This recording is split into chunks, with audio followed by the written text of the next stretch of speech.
You're back with another technique, guys. Using my mat, my cheap mat from Dollar Tree. I've got the mat. This is a piece of curtain. I like to find them cheap. You can get them very, very cheap for 99 cents or $1.50 at Goodwill.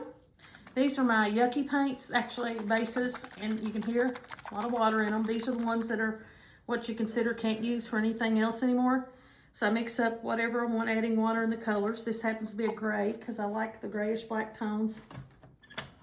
And, so I poured it on. It's very runny. Has to be runny for this technique. And just roll it. I don't know if I got enough up here, but that's okay. Because I didn't really pay attention to what I was doing, and I poured it out.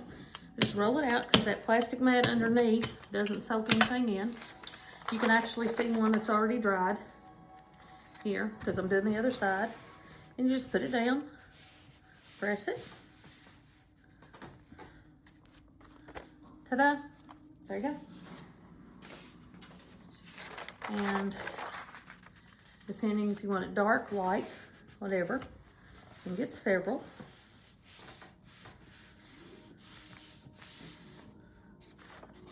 See how that's still pretty dark on that side?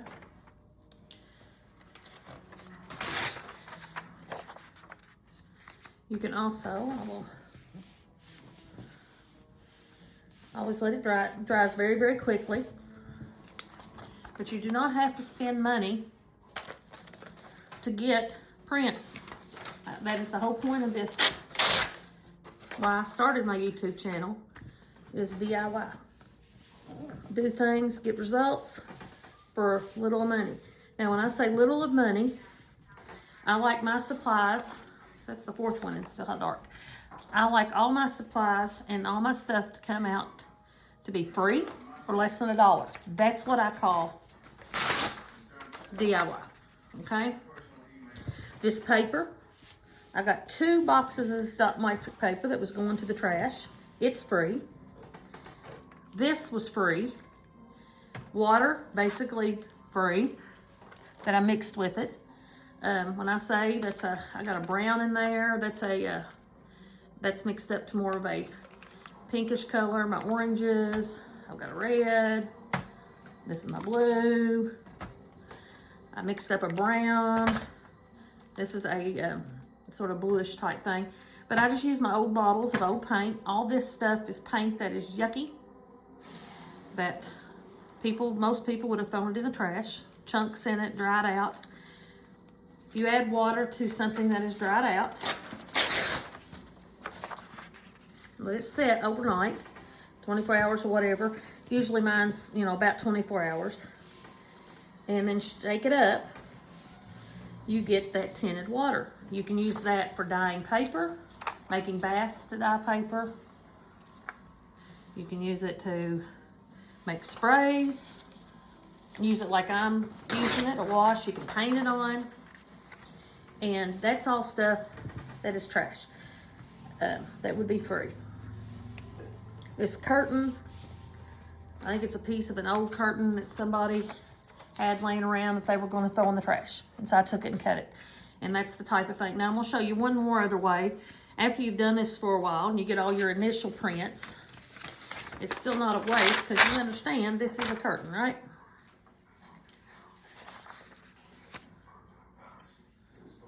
Put that back over top of it. Yeah, I'm just tearing this off now. If the tearing of paper bothers you, I apologize, but that's the way I work.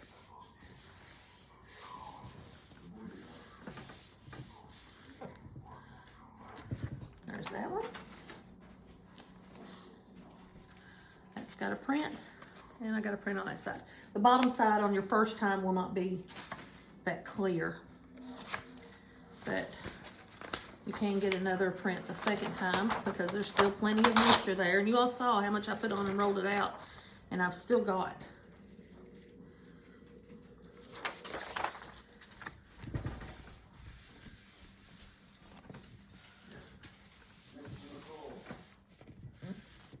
sure because this is some of my later. Not as moist. See how that still is? That one's a little bit fainter, and I still got that, but that's still a faint that you can use. Now, I do not, let me say this, do not wash these, okay? I keep them. That dries, and all it does is make it stiffer and easier to dye with, especially when you're doing tea and coffee.